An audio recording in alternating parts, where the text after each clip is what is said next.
Salman agar run out নিয়ে বিশ্ব cricket এক হয়েছে। পাকিস্তান ও ভারতীয় সাবেক ক্রিকেটারদের কাঠগড়ায় বাংলাদেশের অধিনায়ক মেহেদী হাসান মিরাজ কেউ এমন আচরণকে গলির ক্রিকেটের সাথে তুলনা করেছেন। আবার কারো মতে স্পিরিট অফ ক্রিকেটের সঙ্গে এই রান আউট বড্ড বেমানান।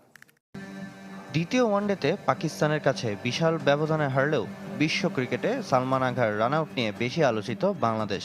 যুক্তি চলছে পক্ষে বিপক্ষে, যেখানে এক সুতোয় মিলেছে চিরপ্রতিদ্বন্দ্বী পাকিস্তান, ভারত। বাংলাদেশ অধিনায়ক মেহেদী হাসান মিরাজকে নিয়ে সমালোচনায় মেতেছেন। স্পিরিট অফ ক্রিকেটের সঙ্গে এই রান আউট বেমানান। সামাজিক যোগাযোগ মাধ্যমে এমন প্রতিক্রিয়া জানিয়েছেন মোহাম্মদ হাফিজ ও তার সাবেক সতীর্থ কামরান আকমল। আপনি জাতীয় দলের অধিনায়ক, কিন্তু আপনার আচরণটা ছিল একটা গলির ক্রিকেট বয়ের মতো। আপনাকে স্পোর্টসম্যানশিপ স্পিরিট দেখাতে হবে। রান আউট নিয়ে লিখতে গিয়ে অ্যাঞ্জেলো ম্যাথিউসের টাইম আউট স্মরণ করিয়ে দিয়েছেন সাবেক ভারতীয় ক্রিকেটার অজয় জাদেজা। তার মতে বাংলাদেশকে বিশ্বাস করা এখন অপরাধ, আর ক্রিকেটে এমন আচরণ মানতেই পারছেন না আরেক সাবেক ভারতীয় ক্রিকেটার মোহাম্মদ কাইফ।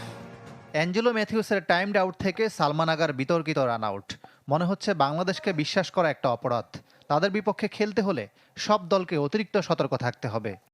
এটা একেবারেই ঠিক হয়নি। উইকেট নেয়ার এত তাড়াহুড়ো থাকলেও এমন রান আউটের কোনো যৌক্তিকতা নেই, তাও আবার একজন অধিনায়কের কাছ থেকে।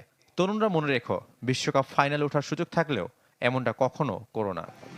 পক্ষে বিপক্ষে আলোচনা সমালোচনা থাকলেও ক্রিকেট আইনে সঠিক বাংলাদেশ অধিনায়ক।